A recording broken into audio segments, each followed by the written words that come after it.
This much improved third-generation Ford Ranger pickup is far more efficient, as well as being smarter and very media-savvy. Plus, it's still tough and decent to drive for a vehicle of this kind. The idea is to tempt everyone from builders to surfboarding, mountain biking families with what is now a very complete product indeed.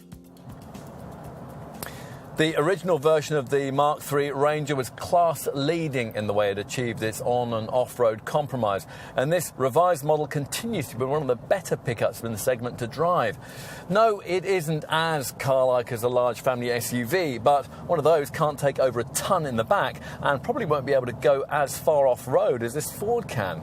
Virtually all Ranger models have four-wheel drive, a shift-on-the-fly system that you can use on the move to switch from the default two-wheel drive setting into 4x4 traction if things get slippery. There's also a low-range option for the really gnarly stuff.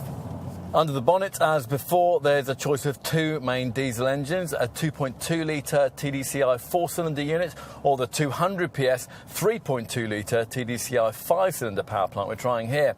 Both have been upgraded to meet the Euro 6 emission standard, which in the case of the 2.2-litre model has meant that outputs have been raised to either 130 or 160 PS. The vast majority of Ranger buyers choose that 160 PS variant, and it's a torquey unit with 385 newton-meters of pulling power on offer, and that's enough in the four-wheel drive version to tow a brake trailer of up to 3.5 tonnes. That's a figure still unbettered in this class. This engine is also much more economical than it was before, capable of returning up to 171 grams per kilometre of CO2 and as much as 43.5 miles per gallon on the combined cycle. Although you have to choose a version with tweaked final drive ratios that reduce towing capability if you're to get those figures. Almost the only major global market in which you won't find the Ranger is that of the US. Apparently, it's not big enough. Seems pretty large to us, nearly 5.5 metres long, and with a bulk quite intimidating enough to frighten away fast-lane dawdlers. The updated exterior design of this improved third-generation model aims to further enhance the imposing presence with a tough but trendier look. At the rear, things are also much as before. The size of this cargo bed dependent on which of the body styles you select. There are three: a two-seater regular cab, a so-called super cab with occasional rear seats, and the four-door double cab that we have here. That's the version that most end up buying.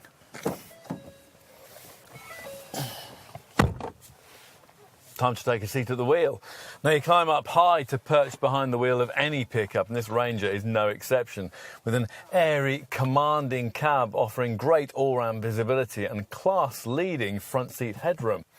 As for what's different with this revised third-generation Ranger, well, the funky G-Shock watch-inspired dashboard used in the original version of this model has had to make way for a more conventional centre console. And that's mainly because of the need to incorporate the 8-inch Sync 3 colour touchscreen that's fitted as standard to plusher variants like this one, there to play its part in reducing button clutter and giving the cabin a cleaner, smarter feel. Anything this monitor can't tell you will be covered off by the revised instrument binnacle display, the other key change made to this improved Mark III model. Here, a central speedo is flanked by digital colour displays on either side, with entertainment and phone functions on the left and driving functions on the right. As for practicalities, well, this double cab variant offers a competitively sized 1.21 cubic metre load box that has a depth of 511 millimetres, a length of 1,549 mil, and a width of 1,560 mil, narrowing to 1,139 millimetres between the wheel arches, so easily enough to accommodate a Euro pallet.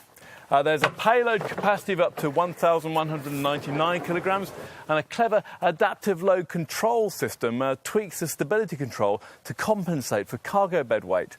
Top models also get a C-channel cargo management tie-down system, which has attachment points that can be moved along a rail, giving you greater choice when you're tying down a load.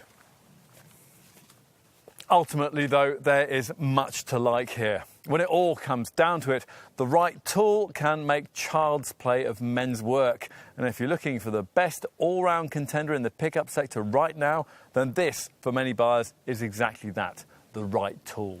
It all means that pickup users who habitually would simply sign up for another Hilux, another Navara or L200 in this segment really ought in future to consider this Ranger too.